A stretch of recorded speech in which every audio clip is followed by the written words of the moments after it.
Matevž Klanšek je eden redkih mladih podjetnikov, ki mu je uspelo. Podjetje, ki se ukvarja z mobilnim oglaševanjem, je pred 6 leti ustanovil v ameriškem Delawareu. Danes zaposluje 40 ljudi.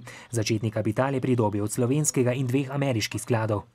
Najpomembnejša stvar tukaj pač ni pridobivanje samega denarja, ampak je pač ustvarjanje neke uspešne, zanimive zgodbe. Ne? In pač investicija lastnega dela, lastne volje, lastne vztrajnosti, lastne ljubezni do tega, kar delaš. Pri slovenskem podjetniškem skladu so lani za mlada inovativna podjetja namenili 4 milijone evrov. Pomagajo tudi z garancijami za kredite.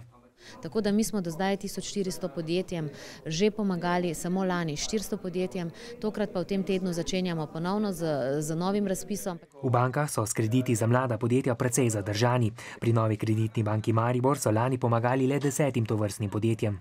Želimo oceniti njihovo idejo, želimo oceniti, ali je ta ideja tista, ki bo v prihodnosti prinesla tisto dodano vrednost in omogoča podjetju tudi vračilo teh kreditnih sredstev. Slovenija ne omogoča fleksibilnega zaposlovanja, davki so previsoki, pravi Klanšek. V Sloveniji se v resnici ne splača imeti dobre plače. In jaz želim pametni ljudi zelo dobro plačati, ampak imam neko težavo s tem, ker v resnici mi davčna politika ne omogoča neke stimulativnega nagrajevanja. V Sloveniji kljub temu vsako leto nastane približno 120 novih podjetij. Polovici bodo letos s posebnim mentorskim programom pomagali tudi v ljubljanskem tehnološkem centru.